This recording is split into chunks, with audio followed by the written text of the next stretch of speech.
Welcome back to another episode of the Damp Caravan renovation. This is me and my friend Holly. We bought this caravan for 400 quid. Long list of problems and damp. Then made a start on ripping out the front end furniture. Pulling out the seating area.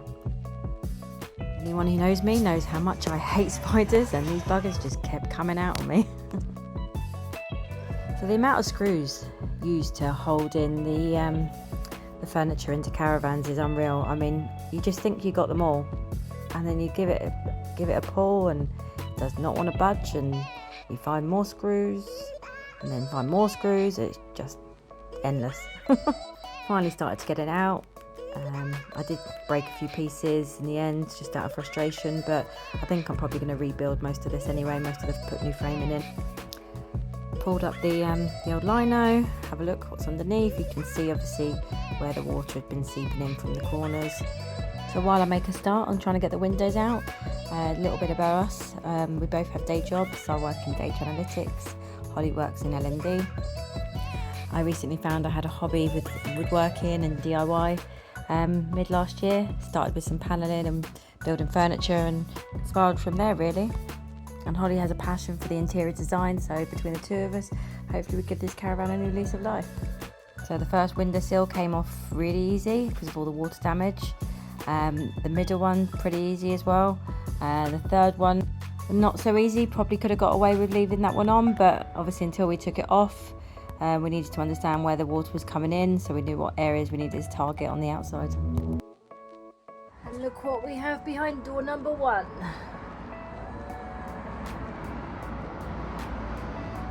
Or should I say window?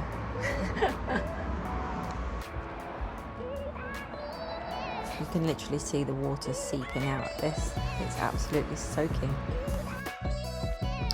So you can see me here trying to get some more of the window boards off. They were all glued on, so super hard. Some parts just came off easy. You see where it's really, really damp.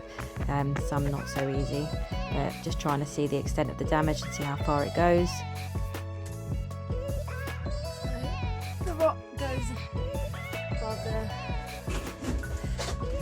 So I'm going to have to take the top shelf out, which is really annoying. And this whole front end needs to come out too, because what it is in there just literally rotten.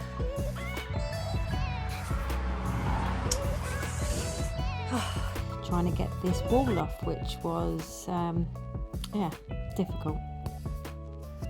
Seemed to be a load of screws holding that in from all different angles of this caravan, so I decided to crack on with trying to get the top shelf off and some more of the window boards. So while I'm doing that, I know many of you are eager to find out the history to this van. So yes, we tried registering it and it did flag up as being stolen. The registration company tracked down the original owner, who put him in touch with me. Lovely man. It appears it was stolen about 4 or 5 years ago. And after doing some digging, looks like it's changed hands a few times since then. But yeah, I had a really good chat with them. Him and his wife were absolutely devastated when their caravan was stolen. But I provided obviously photos of its current condition. And yeah, unfortunately they weren't in the position to be able to give the caravan the repairs it needed. As we bought it for a renovation project, him and his wife were in agreement that they actually wanted us to keep it and to continue with the renovation and hopefully give this van a new lease of life. Extra pressure probably, but yeah, keeping fully in touch with him and keeping him updated with the progress. Just hope I can do it justice. So yeah, back to getting this wall out. As you can see, I had to get underneath the caravan to get to the screws that were holding that wall in from underneath. I think there was about 20 odd screws underneath there.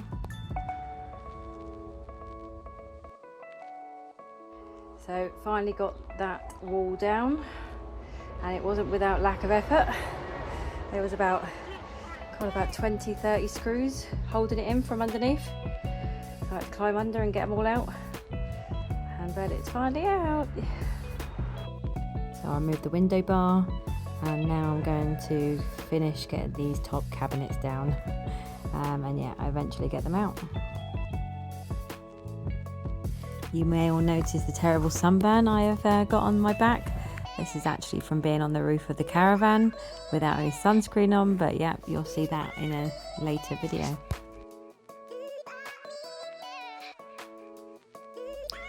So now I've got the job of removing all the old mastic and silicone from the windows, both from the inside and the outside, and that is a messy job. It was a painstakingly slow task, scraping it off bit by bit. I tried a number of different products. WD-40 ended up being the winner.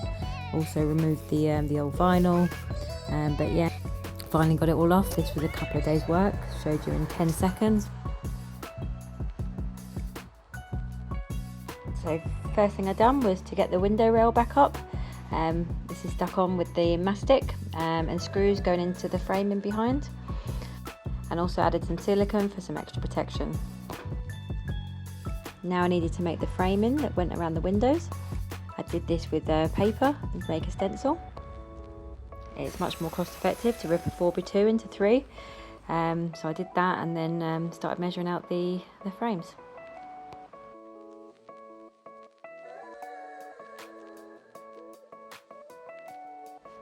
Once I checked that the first one fit, I then used that as a stencil for the second one, making it quite easy.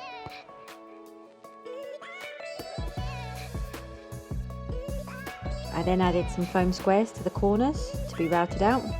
I made the mistake on the first time round. I glued the frame first and routed out second, which caused a load of mess. So on the second window, I held it up with clamps first, routed it out, and then glued it on, which worked so much better.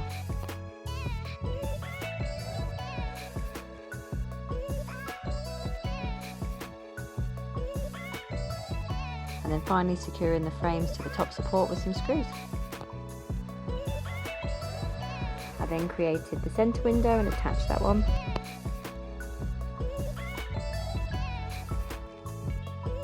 So I very nearly made a silly mistake. You can see the silicone adhesive on the top support frame.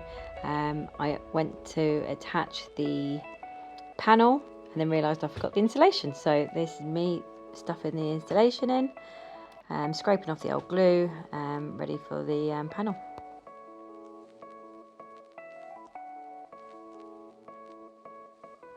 Added plenty of silicone adhesive, added the window board on, secured with some nails and staples, then rough cut the windows out before using the router to clean up those lines.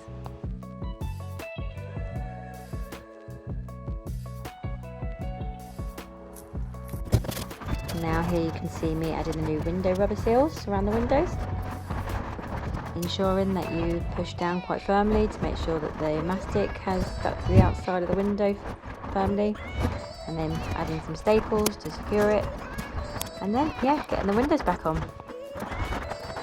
The middle one, I must say, was a bit of a pain, but I did get it on eventually. So the way I actually managed to get the window on is from doing it from the inside, so anyone who's struggling, give this a go. Voila, windows installed. So yeah, that's where I'm leaving it. Thanks for watching and see you on the next video. Don't forget to like and subscribe.